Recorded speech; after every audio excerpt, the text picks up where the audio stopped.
Hello. Hello मेरे प्यारे प्यारे दोस्तों, आपका मेरे चैनल में स्वागत है। मेरे चैनल का नाम है रजनीकांत सिन्हा। ये यूट्यूब का चैनल है ना। ये मेरा लेक्चर नंबर 15 चल रहा है ना। इसमें हम जेईई 2026 के लिए तैयारी करवा रहे हैं। यही चीज है, फिजिक्स, मैथमेटिक्स, वेक्टर, ज्योमेट्री, इसी से संबंधित काम कर रहे हैं। तो ये मेरा लेक्चर नंबर 15 है। तो 14 तक हम कर चुके हैं, अब आगे बढ़ना चाह रहे हैं। इस लेक्चर को हमारे लाभ उठा सकते हैं विद्यार्थी क्लास 10 के, 11 के, 12 के, है ना। तो ये जो है सुनहरा मौका है, इसका लाभ उठा लो मेरे यार। ओवर। तो हम लोग आगे बढ़ जाएं। आगे बढ़ने से पहले हम चाहते हैं कि एक प्रॉब्लम लिख लें। एक प्रॉब्लम लिख, the line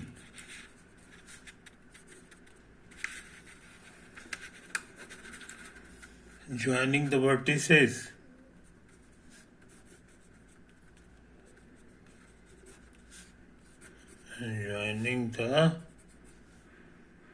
the line joining the vertices of a tetrahedron. Vertices of a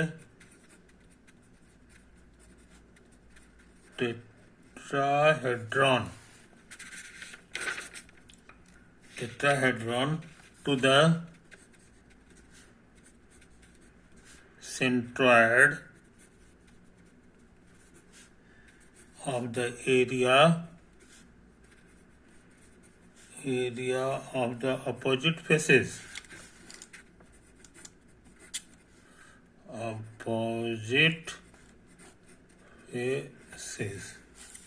are concurrent.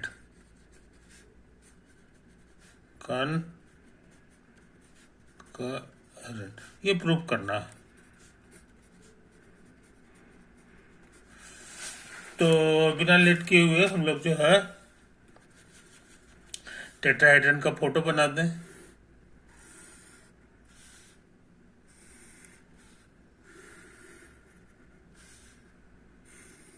ये तो है, नाम दे दो, इसका नाम दे दो ए बी सी और ये हमारा डी है। समझे कि नहीं?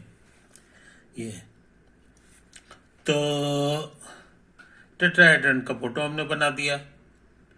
अच्छा, अब जो है हम लोग जो है एक वर्टेक्स ले रहे हैं। नहीं सी नहीं, इसको डी ने कहेंगे, ये डी।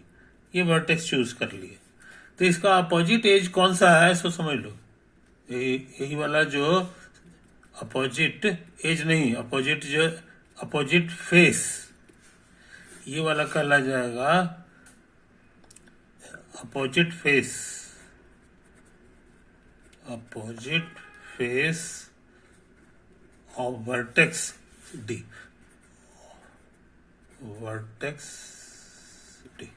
समझे कि नहीं? यही चीज। अच्छा, अब इसका सेंट्रॉइड चाहिए। तो सेंट्रॉइड किसी ट्रायंगल का कहां पे होता है ये हम बता चुके हैं। ये यहां से इसका मिडिल पॉइंट से इसको ज्वाइन कर दो, इसको हम लोग मीडियन कहते थे। फिर इसके मिडिल पॉइंट से इसको ज्वाइन कर दो, ये हो गया, ये भी मीडियन हो गया। और इसके मिडिल पॉइंट से इसको ज्वाइन कर दो, तो हम लोग पाए थे कि तीनों एक ही जगह कट जाता है। इसी पॉइंट का नाम है सेंट्रॉइड ऑफ एरिया। मान लो इसका नाम दिए हो तुम ए बी सी।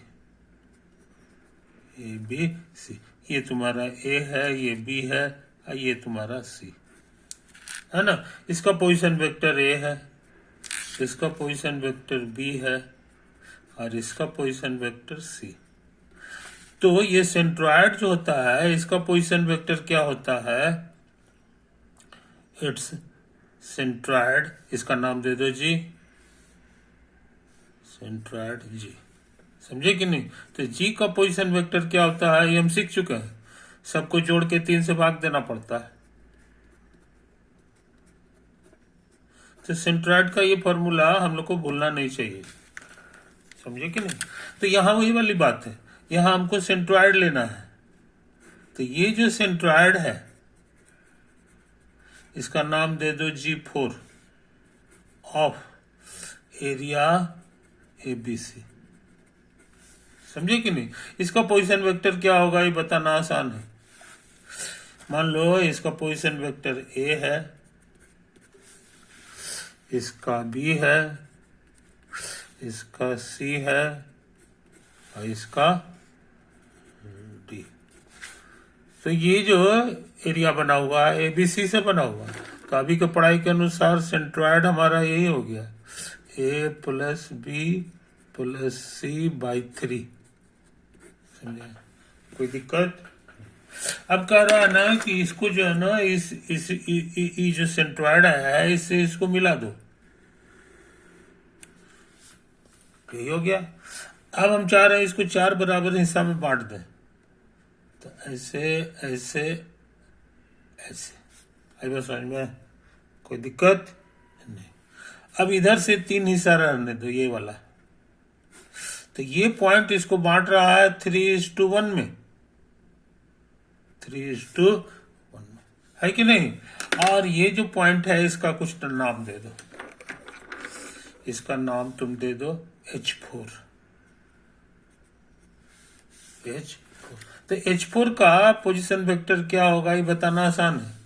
कहोगे 3 इंटू दूर वाले का पोजीशन वेक्टर, यही दूर वाला है, इसका पोजीशन वेक्टर मेरा निकाला हुआ है। तो A plus B plus C by 3,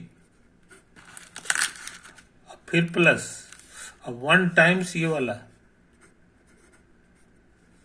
अब बटा M प्लस N, तो 3+1 हो गया। खास बात 3 कटेगा, बहुत सिमेट्रिकल आंसर आ गया, बटे 4। आई बात समझ में, यही तो है, वेरी सिमेट्रिकल, वेरी सिमेट्रिकल। इसीलिए H1 H2 H3 जितना भी निकालेंगे सब यही आंसर देगा। कहने के माने कंकरेंट हो गया, ये सिमेट्रिकल आंसर आने का इशारा करता है। Therefore all such 4 lines are concurrent। सब एक ही जगह कटते हैं, अब कहाँ पे कटते हैं वो भी हम लोग जान लेंगे। एट उसका पोजीशन वेक्टर यहां से लिख दो, H लिख दो। अब 1 2 3 4 नहीं लिखेंगे, A plus B plus C plus D by 4। तो ये बड़ा इंपॉर्टेंट पॉइंट है, बड़ा इंपॉर्टेंट पॉइंट है कि नहीं। सारे जो है ये इस तरह का लाल वाला लाइन जो है एक ही जगह कटता है, और वो कहाँ कटता है तो यहीं पर। हमको लगता है इससे हमारी पहले भी भेंट हुई है कि नहीं। ये हमको लगता है middle point of join of middle point of opposite edges, पिछला सवाल में इसी से भेंट हुआ था। यानी वो जिस पॉइंट पर वो सब कटता है 4 लाइन, उसी पॉइंट पर ये भी 4 लाइन कटेगा। यानी इस पॉइंट पर 8 लाइन कटने वाला है, समझे कि नहीं। अपोजिट एज जैसे कि ये है, इसका अपोजिट एज तुम्हारा ये वाला हो गया, तो इसका जो मिडिल है मिलाओगे तो उसका जो मिडिल होगा वो भी यहीं पे होगा। यानी तो ये स्पेशल पॉइंट के बारे में हम लोग सीखे कि हियर 4 नहीं 4 + 4 यानी 8 लाइन आर कंकरेंट। हालांकि कह नहीं रहा है, मगर हम लोग इत्तेफाक से जान गया है तो जान गया है कि नहीं। तो ये चीज समझ लो। तो हम चाहते हैं कि इसको बढ़िया से तुम देख लो, इसको बढ़िया से तुम देख लो, है कि नहीं। यही तो है, यही तो है, यही है, यही है, यही है, यही है। ओवर।